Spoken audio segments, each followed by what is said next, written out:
Hello, everyone. I hope everyone is fine and doing good. Today, I'm going to talk about a very simple framework which will help you in handling all these production issues, P1, P2 types. Now, you must be thinking that why did I choose this topic to talk about? There is a reason behind it. What happens many a times that we tech professionals, maybe tech leads or engineering leads, tech managers, so they all have faced this situation that when any production issue comes, we all start to feel panic, right? And we, along with our team, straight away start working on fixing the actual issue, right? So whenever any P1 or P2 issue comes, what we do, we straight go and jump into the fixing cycle of the production issue. We do not remember that there is a whole lot of process even before we start fixing the issue, even before we start fixing the error. And this is where we, along with our team, starts going in a wrong direction, resulting in chaos, resulting in uncertainties, resulting in low confidence, all sorts of stuff. So that's why I thought, and I have seen it many times in my experience. I have faced it. I also used to do the same kind of things.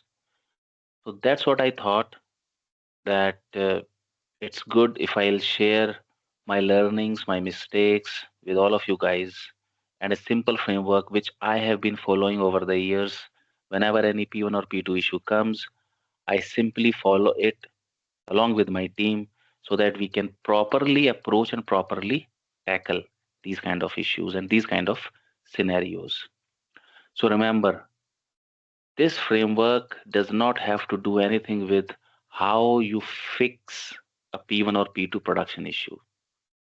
This framework will help you navigate the steps till you reach the step where you have to fix the issue. And believe me, fixing the production issue comes lot later. There are a whole lot of steps which come even before fixing that production issue. So I'm going to talk about that only. Moving on, a bit of introduction of myself. My name is Gaurav Sharma, and I have got 19 plus of years of experience in IT. I've been involved in software development, architecting the solutions, leading tech teams, aligning technical with business goals, especially being a bridge between business teams and technical teams. So this is all about me. Moving on to next, talking about what exactly this framework is and what exactly is all about. Let's move on to the next slide. And the framework name is Pace Start. It's very easy to remember. Pace Start. Now, what does it signify? Moving on, Pace Start. So, P stands for pause and breathe. Please don't laugh. This is really, really important. As I mentioned earlier, whenever any P1 or P2 comes, what is the first reaction of, of most of the people? The first reaction is we start to feel panic. And this is one thing you must control. There is no need of panic. Every P1 and P2 incident has got a TAT attached to it. That means your turnaround time. So it's not that a P1 has come and you have to immediately fix it. Everybody knows it. Everybody in the company knows it. That even if it is a P1, nobody is going to straight away go find a root cause and fix it immediately. There is going to be some time till the fix is implemented. Okay. So pause and breathe. Step back, just contain that information, absorb the information that yes, a P1, P2 has come. Now you have to work with you. You have to work with your team. Okay. So pause and breathe. Next one, assess the criticality. Whenever you see that okay, there's a P1 or P2 has come, try to find out if it's really a P1 or P2. Many a times in my career, I have seen that users start panicking. For example, something is not working, then they start raising, the red flags, and then and they tell the service desk, no, that increase the priority of this item because it is a P1, it is a P2.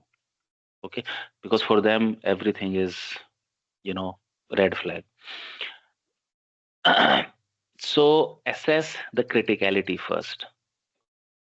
Try to find out that if a ticket has been raised as a P1 or a P2, it's really a P1 or P2, or it's just that the users has panicked or the stakeholders has panicked. Try to find it out first. Next, C. C for communicate to stakeholders or managers. Very, very important step. Whenever any P2 comes in your bucket, and you have already assessed that yes, this actually falls under a P1 or P2 incident, communicate it to the respective stakeholders or your managers or your reporting over MS Teams or Slack or email. And what you have to communicate, you just have to tell them that a P1 or P2 has been raised and we as a team are working on it. That's it.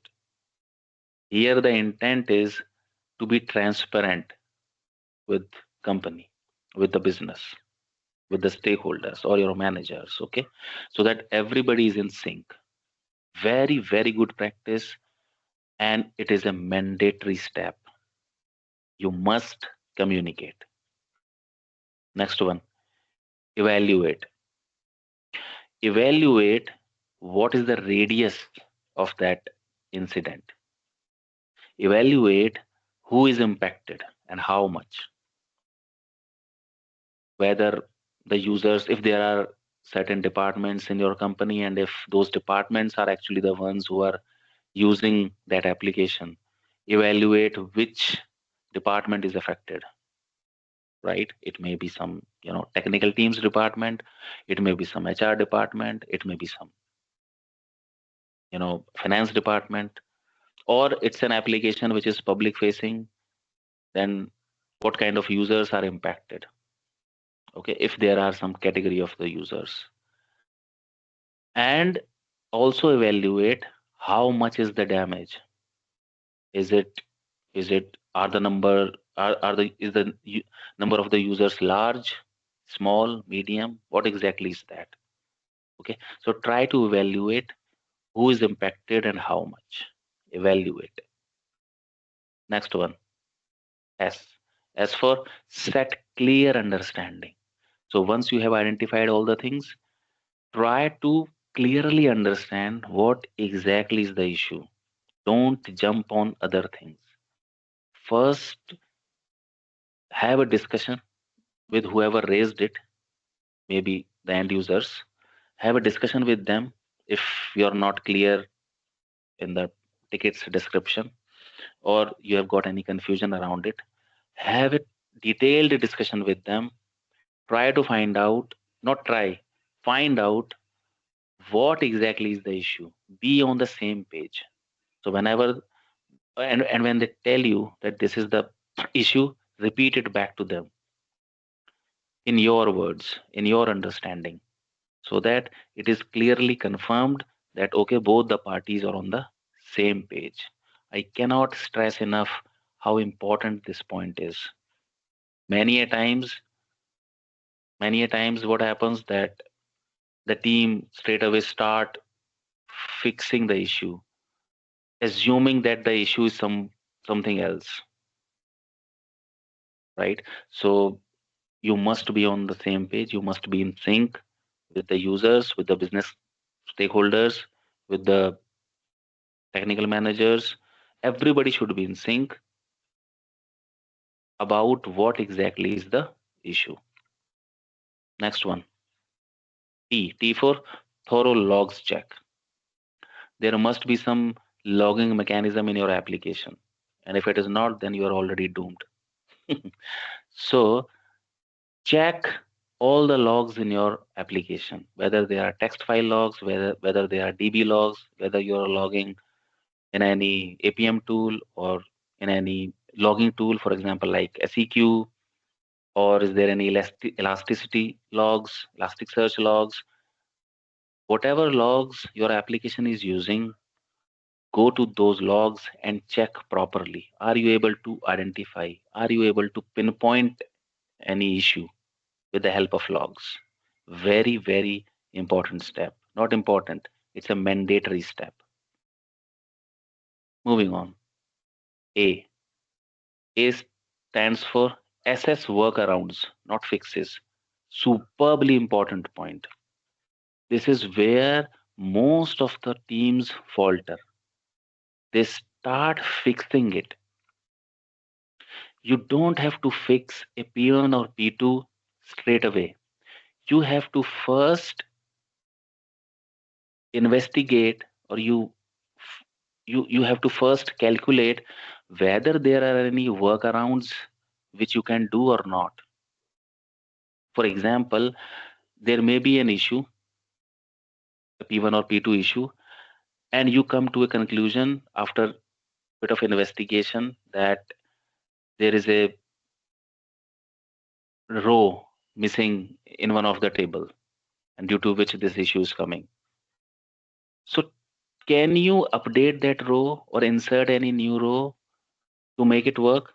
Can you update some bad data in the database so that so that it can start working, right? So think of those workarounds. Or is there any config issue where you can go and modify the configuration? Why it happened is a totally separate thing altogether. First, you have to contain the damage. First, you have to make sure that the business application should run as usual. So that is why focus on workarounds, not fixes. Assess them and execute them. And if there are no workarounds, then that's fine.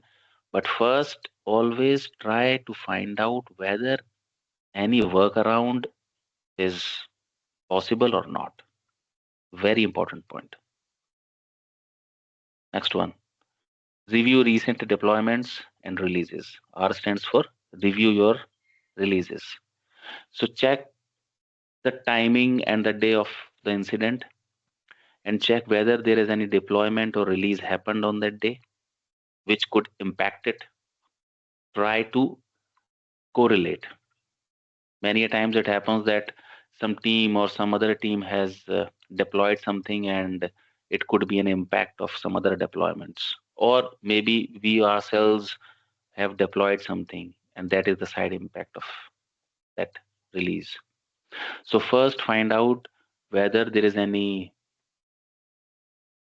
whether any release or deployment is coinciding with the time and day of the incident start. R stands for review. Next, and the final one, timely stakeholder updates. While you are doing all these things, always keep updating the stakeholders that, okay, we have done this, we have done this. Even if you are updating them, like, we are working on this, we are working on this. We have not still found out the root cause, but we are looking into this area, investigation in progress. Even if you are informing in this way, it's more than sufficient. Stakeholders do not expect, when we talk about giving updates to them, they are not expecting that they will be receiving an update that you have fixed it. No, they also know that this may take a bit of time to fix it. They only want to know what exactly is going on because they also have to update somebody else in the hierarchy. So that is why timely updates to stakeholder is such an important step, and this is one step which we think, the tech vertical think that it's really a waste of time. It is not. Put yourself in their shoes, then you will know, because you are already involved in that investigation, so you already know that what exactly is going on in terms of progress. But they do not know because they are not directly involved. The only source of this information for them is you, right? So always keep updating the stakeholders timely. And that's where your pace start framework ends and comes the step to proceed to the actual fix. Now you can see, before even you start to proceed to actually fixing the issue, there are a whole lot of steps you have to consider, you have to keep in mind. Because production issue is some other kind of issue where you will where you can just you know focus as and when required. No. And in other type of issues also there is no need of other steps. You can just go and start fixing the issue. But in terms of production issues, the whole company gets involved, understand the intensity and the criticality behind these kind of issues. Only by saying P1 and P2, it does not become a critical. It becomes critical because the whole company gets involved in that. So that is why those steps are really needed, and you must follow them if you want to tackle a production issue in a very calm and confident manner. And believe me, these issues I have tackled in the past, and I have also by mistake, or maybe my I was not aware that these kind of processes exist, or I am supposed to do these kind of steps. My thinking also used to be in the same way, like I just have to go and fix the issue, and my team just have to pick up the P1 and P2 and straight away start fixing the issue. So that is why I am sharing with you guys that this is not the case. Please follow those steps. It will really help you in tackling the production issues effectively. Thanks a lot for your time, and let me know in comments how did you like this video. And till next video, goodbye. Take care. Keep learning, keep exploring.